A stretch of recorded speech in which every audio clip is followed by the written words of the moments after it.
우리 마태복음 4장 23절은 아주 교회가 중요하게 여기는 그런 구절이죠. 보통 교회의 사명이다 이렇게 타이틀을 붙이기 좋아하는 부분입니다. 그래서 그 부분을 가만히 살펴보면 거기에 뭐가 나오죠? 가르치시며, 그죠? 교육이죠. 복음을 전파하시며, 전도죠. 그 다음에 모든 병과 약한 것을 고치시며 치유다, 이렇게 봉사다, 이렇게 생각하고 있는 분들도 많습니다. 이제 거꾸로 말하면 그거죠. 치유하기 위해서 찾으시고, 그죠? 그래서 찾으셔서 다음에 이제 가르치시는, 그러므로 말미암아 하나님과 함께하는 은혜를 누리게 하시는 것, 이것이 바로 교회의 사명이다, 이렇게 생각할 수가 있습니다. 거기에서 천국 복음을 전파하셨다라고 하는 말씀 속에서는 천국 복음, 이것을 온 천하에 두루 퍼져 있는 메시지, 온 천하에 하나님께서 전하는 복음, 이렇게 보시면 되죠. 이것은 어느 시대에만 있었던 것, 예수님이 오셨던 그 시대부터만 주어졌던 것, 이렇게 오해를 하는 경우가 많죠. 그러면 역사 속에서 있었던 많은 사람들이 뭐라 그래요? 그런 불공평한 하나님이 어디 있어요? 이렇게 말할 수밖에 없겠죠. 그러나 하나님은 불공평한 하나님이 아니시죠. 그래서 이거는 신선한 것도 아니고 없었던 곳에서 예수님이 오셔서 그때에서야 겨우 들려진 그런 복음이 아닌, 아담 하와가 타락하는 그 순간부터 시작되어진 복음이고, 그리고 마지막 이 땅에서 하나님의 백성이 완성되어지는 그날까지 이제 펼쳐지는 복음으로 받으시는 것이, 이것이 정확합니다. 그러니까 하나님은 언제나 어디서나 복음을 들을 수 있게 하셨다는 거죠. 로마서는 그래서 이렇게 말하죠. 1장 20절에서 창세로부터 그의 보이지 아니하는 것들, 곧 그의 영원하신 능력과 신성이 그가 만든 만물에 분명히 보여 알려졌나니 그러므로 그들이 핑계하지 못할지니라 라고 말하고 있습니다. 그렇습니다. 공평하신 하나님, 어느 시대 누구에게만 특별하게 천국 복음을 전해주시는 것이 아니라 누구도 하나님 앞에 서서 나 그런 소리 못 들었어요 할 수 없게 만드셨다는 거죠. 성경에 있는 사람들에게는 성경의 말씀으로, 오해하면 이상하게 됩니다만 성경이 없는 사람들에게는 성경이 없어도 이 구원의 하나님의 존재에 대해서, 그리고 구원의 필요성에 대해서, 그리고 구원의 의미에 대해서 깨달아 알게 하셨다라는 거예요. 누구도 하나님의 심판대 앞에 설 때에 하나님 그렇게 불공평했어요, 왜 우리에게 복음을 전해주지 않았어요? 라고 말할 수 없게 하셨다는 거죠. 그래서 복음을 전하는 사람들이 깨달아 알아야 될 것이 있습니다. 그것은 복음은 문화를 바꾸고 문명을 바꾸는 것이 아니라, 불법을 행하면서까지도 욕심을 내서 많은 일을 하는 것이 복음이 아니라 정확한 복음을, 그죠? 바른 복음을 언제나 어디서나 누구라도 들을 수 있도록 펼쳐져 나가게 해주시는 것.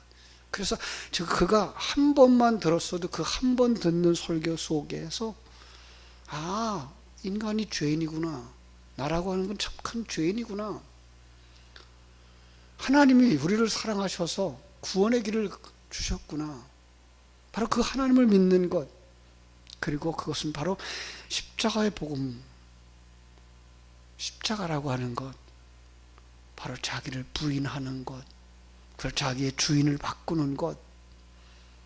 그래서 이 세상 소리만 듣고 살다가 이제 하나님의 소리를 듣고 사는 것이 하나님의 백성이 가는 길이구나, 그것을 정확하게 알려주는 것. 그래서 우리가 늘 요약할 수 있는 것, 로마서 3장 23절에 말하는 것처럼 모든 사람들이 다 죄인이야. 태어난 애기부터 그저 성황성결스럽게 산다고 하는 수도사들까지 어떤 누구도 하나도 아닌, 예외가 아닌 모두가 다 죄인이야 라고 하는 것부터 시작해서 죄의 삭선 사망이고, 그래서 이 땅에 살아가는 사람들이 잘 먹고 잘 사는 것처럼 편안하게 사는 것처럼 보이지만 모두가 다 죽는 거, 그건 하나님이 정하신 것이고 그 후에는 심판이 있는 거야. 그 심판 후에는요, 하나님의 생명을 가진 자들은 천국으로, 하나님의 생명이 없는 자들은 지옥으로, 하나님이 주인 되어진 삶을 사는 사람은 천국으로, 자기가 주인 되어지고 세상 것을 추구하는 사단의 욕망을 가진 자들은 지옥에 가는 거, 거기서 나오도록 하는 거, 바로 그것이 구원. 예수 그리스도를 믿는 것. 예수를 믿는다고 하는 말은 주인을 바꾸는 거. 그리고 그때부터 내가 주인 된 삶이 아니라 하나님이 펼쳐주신 이 환경을 누리며 사는 것. 그 속에서 자기 부인하고 하나님이 주신 은혜와 은사와 능력 가지고 최선의 삶을 사는 것. 그것이 바로 천국 복음이야. 나는 어떻게 살까? 결단해야 되고 주의 뜻대로 살아야 되겠구나 라고 마음에 결심할 수 있도록 펼쳐주어서, 한 번의 복음을 들어도 세상에 좋은 얘기, 편안한 얘기, 복받는 얘기가 아니라 정말 구원에 이르는 확실한 길을 전해줄 수 있는, 그것이 바로 천국 복음이어야 된다라는 거죠. 그죠?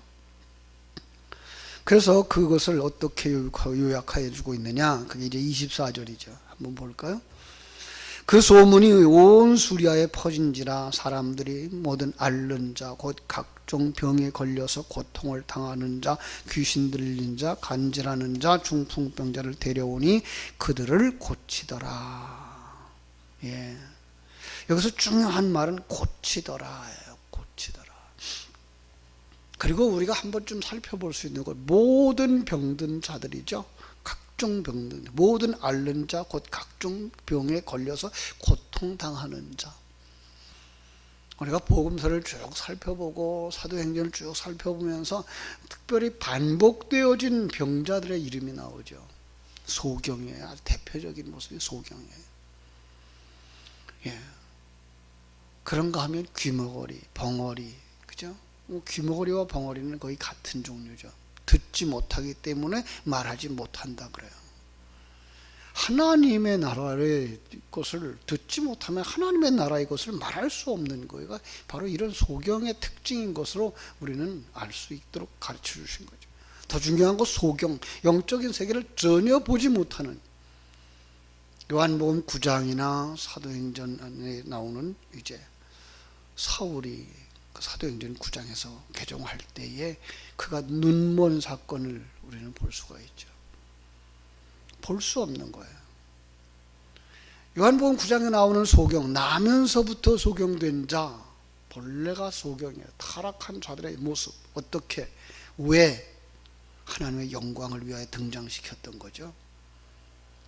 인간의 영적 상태라고 하는 것을 보여주기 위해서 기록했다. 그게 뭐야? 하나님의 영광을 위해서라고 말하는 거죠.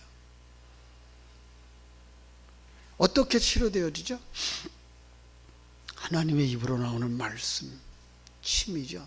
그것이 먼지에 떨어져요. 반죽이 되어져요.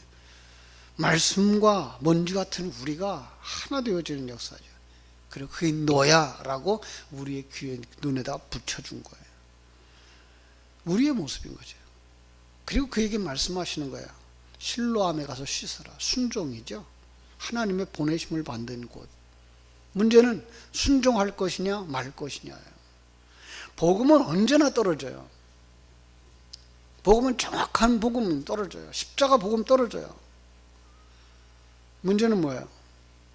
순종할 것이냐 불순종할 것이냐. 순종은 뭐예요? 자기를 부인하고 자기 십자가를 지고 한평생을 사는 거예요. 그게 구원이에요. 많은 사람들이 구원 그러면 나 예수 믿었어, 나 구원 받았어, 그걸로 일단 다 됐다고 생각을 해요. 그 구원이 완성되어졌고, 그래서 한 번 믿는 건 영원한, 한 번 구원은 영원한 구원이다, 이렇게 생각을 하고 있는 거죠. 예, 맞아요. 예수 생명을 가진 자는 이미 하나님의 일하심 속에 들어가 있기 때문에. 그러나 더 중요한 것은요, 그 복음의 삶을 영원히 살아가는 사람이 생명 가진 사람이에요. 그가 실로암까지 내려가죠. 낮고 낮은 곳, 거기 가서 씻어요. 그죠? 나아만 장군의 씻음을 생각할 수 있죠. 순종함으로 말미암아 완전히 죽어요. 물속에 들어가서 깨끗하게 씻어요. 7번 순종, 완전한 순종. 그러면 뭐가 돼요? 그가 어린아이와 같이 거듭난 거죠. 소경이 뭐가 되죠? 눈이 열려지는 거죠. 그렇습니다. 성경에 나오는 많은 병자들의 이야기 속에 또 하나, 안전뱅이가 나오죠. 그죠? 요즘 성경은 이제 걷지 못하는 자라고 번역이 되어져 있어요. 물론 이 콜로스라고 하는 단어가 저는 자의 뜻도 있어요. 그 다음에 다리가 없는 자의 뜻이 있어요. 복음을 설명하기 좋은 것은 다리가 없는 자가 더 좋죠. 왜냐하면 다리가 없으니까 그 사람 몸이 어디에? 땅에 붙어 있는 거죠. 땅에 속한 자예요. 흙에 붙어 사는 자예요. 어디가 생각나죠? 창세기 3장이죠. 타락하자 하나님이 뭐라 그래? 너는 흙이니 흙으로 돌아갈지니라. 거기에 붙어 있는 거예요. 타락한 자들이 흙인 거예요. 거기서 뭐가 나와요? 거기서 문화와 문명이 우후죽순처럼 자라나오는데 그걸 갖다가 가시떨기와 엉겅퀴라고 이렇게 설명하는 거죠. 그래서 씨 뿌리는 자의 비유 속에서는 씨가 왜 열매 맺지 못해요? 이 가시덩굴 때문에, 세상의 문화와 문명 때문에. 이게 좋은 게 아니라고요. 그것 때문에 복음으로 가지 못하는 거예요. 복음이 열매 맺지 못하는 거예요. 잘 먹고 잘 사는 사람들의 모습을 보면서 그것을 부러워하고 가는 거지, 정말 이게 하나님 주신 환경이야, 이게 내게 주신 하나님이 나를 만드시는 아름다운 환경이야로 보지를 못하는 거죠. 우리는요, 그걸 볼 수 있어야 돼요. 그게 가난이든지, 그게 질병이든지, 그게 장애든지, 그 속에서 누릴 수 있는 사람 되어지는 것. 하나님이 여기서 나를 만드시는 거야. 예. 그래서 성전 미문에 앉은 안전병이가 나오죠. 성전 미문에 나오는 안전병이 사도행전 3장에 보면은 나사렛 예수의 이름으로 일어나 걸어라. 그리고 어떻게 돼요? 손을 잡아서 일으켜 주어야 돼요. 거기서 나오라는 거죠. 끌어내야 되는 거예요. 그게 출애굽이죠. 그게 본토 친척 아비집을 떠나는 거죠. 제자들이 배와 아버지를 버려두고, 어떤 아버지일까요? 상징적으로 자기가 이제까지 아버지라고 믿고 살았던 세상, 사단의 곁을 떠나는 거죠. 그것이 바로 신앙생활의 시작인 거죠. 중풍병자도 마찬가지예요. 중풍병자의 특징이 뭐라고요? 마음대로, 머리가 원하는 대로 손과 발이 움직여지지 않는 것. 그렇죠? 예. 우리의 모습이에요. 머리 대신 예수 그리스도의 그 명령대로 움직이지 못하는 존재. 병들어서 그래요. 아니, 어떤 면에서는 포도나무 가지가 포도나무 줄기에 붙어 있어서 줄기서부터 올라오는 양분을 받아야 포도가 맺어지는데 다른 나무에 붙어 있는 거죠. 참 포도이신 예수 그리스도에 붙어 있는 게 아니라 덜 포도에 붙어 있는 거예요. 포도는 포도인데 이게 덜 포도인 거예요. 그럼 뭐야? 덜 포도를 맺는 거죠. 다른 것이 원하는 대로 움직이는 거예요. 그 다른 것, 다른 머리.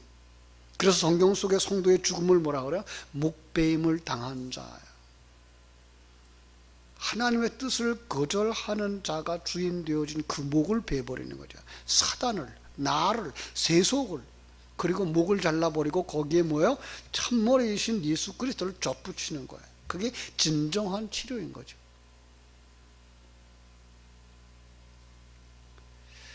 여러 가지 모양으로 설명할 수 있을 겁니다만은 이렇게 한 3가지, 4가지 정도로만 우리가 깨달아 알아도, 성경 속에 있는 수많은 병자들의 고침은 바로 영적인 질병들, 내 문제를 얘기하고 있는 내 이야기고 우리의 이야기구나라는 걸 깨달아 알고, 내가 소경이었구나, 내가 귀머거리구나, 내가 벙어리구나, 그죠? 내가 안전병이구나, 내가 중풍병자구나, 그걸 깨달아 알고 거기서부터 우리가 이제 하나님의 사람으로 거듭난 삶을 살아가야 되는 거예요. 그래서 교회는 이런 실력을 갖추어야 되는 거죠. 천국 복음을 전파하는 그 실력. 그러니까 복음을 가지지 않은 자가 어떻게 전할 수 있겠어요? 가져야지 전하는 거죠. 내가 누리지 못하는데 어떻게 전할 수 있겠어요? 내가 누릴 수 있어야 되죠. 그러려면 어떻게 돼요? 그 천국 복음으로 충만되어져야 되는 거예요. 교회가 전도를 못한다. 교회가 생명력을 잃은 것이죠. 그럼요. 성도들이 전도가 안 된다. 전도를 못한다. 안 되는 거하고 못하는 건 달라요. 안 되는 건 시대가 상황이 나빠질 수 있어요. 그러나 우리는 어느 순간, 어느 순간에도 내가 믿는 예수에 대하여 자랑할 수 있어야 되고, 증거할 수 있어야 되는 그 실력을 갖추어야 되는 거죠. 그죠?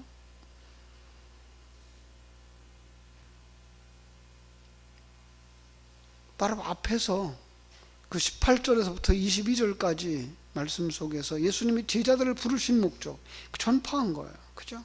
제자 삼는 거예요. 그리고 3년 반 동안 데리고 다니면서 복음 전하는 일을 하셨어요. 그리고 떠나면서 뭐라고 말씀하셔요? 온 천하에 다니면서 만민에게 복음을 전파하라. 믿고 세례를 받는 자들은 구원을 받을 것이라 라고 말씀하시죠. 승천하시면서 뭐라고 말씀하셔요? 오직 성령이 너에게 임하시면 너희가 권능을 받고 예루살렘과 온 유다와 사마리아와 땅끝까지 네가 머무는 곳, 하나님이 너를 어디로 인도하면 거기서 증인이 되리라. 하나님이 증거를 주셨다는 거예요. 그러니까 넌 증거를 해야 되는 거예요. 하나님이 우리를 증인으로 삼으셨다는 거예요. 이게 천국 복음을 전파해야 되는 생명 가진 자들의 사명인 거죠. 그죠? 그것을 누림이라는 말로 바꿔 쓰기도 하죠. 그죠? 그러기 위해선 교회는 잘 가르쳐야 되는 거죠. 주님의 첫 번째 사역이 하나님의 말씀을 정확히 가르치는 사역이었던 거잖아요. 그죠? 유대인들에게 잘못된 교리에서부터 벗어나도록 가르치는 거예요. 그래야만 영적 싸움에 승리할 수 있으니까. 영적 싸움의 대상이 누군지를 알아야 되고, 그 사단이 우리를 공격해 들어오는 그 공격의 목표가 뭔지를 알게 되고, 그리고 거기서 승리하는 방법을 가르쳐 줘야 되는 거죠. 이게 가르침이죠. 불신자들도 아는 것, 불신자들도 사모하는 것, 그거 배우는 것이 목적이 아니라 중요한 건 하나님의 사람이 죄가 무엇인지, 그 죄값이 무엇인지, 심판이 무엇이며 그 결과 지옥이 어떤 곳이고 천국이 어떤 곳인지, 절대로 그곳에 가려고, 지옥에 가려고 그 일을, 그것은 안 해야 되는 거예요. 천국에 가기 위해서 그 지옥에 갈 만한 일들은 하지 않아야 되는 거죠. 그게 뭐예요? 가르쳐야 되는 거죠. 이렇게 해서 성도들이 치유받아야 되는 거죠. 영혼이 치유받아야 되는 거죠. 삶이 치유받아야 되는 거죠. 육신의 질병도 치유받아야 되는 거죠. 온전한 완성은 이 세상을 떠날 때에 가능하다라고 하는 거예요. 옛사람을 벗어버려야만 이 사단군의 유혹이 많고 우리를 쓰러지고 넘어지게 만드는, 우리를 항상 유혹하는 세속적인 가치관, 사상 속에서 벗어날 때 가능한 거죠. 그날까지 우리는 영적 전쟁은 끊임없이 주어진다는 거예요. 마지막 순간까지. 어제 주신 말씀처럼 그저 사단은 우는 사자처럼 연탄 가스처럼 그죠? 우리를 파고 들어와요. 그래서 우리가 잠깐만 한눈 팔아도 잠깐만 눈을 돌려도 그죠? 우리는 넘어진다고요. 육신의 정욕에, 안목의 정욕에, 이생의 자랑에 우리는 거기서 넘어지지 않기 위해서 오늘 주신 이 말씀을 잘 감당해서 천국 복음을 전파하는 것, 그리고 가르치는 것, 온전한 치유의 역사가 일어나는 그런 교회와 성도들 되어질 수 있도록 기도하고 말씀 가르치고 그리고 복음을 전하는 살아있는 공동체, 우리 포리교회가 되어지기를 주님의 이름으로 축원합니다. 기도하겠습니다. 아버지 우리 하나님,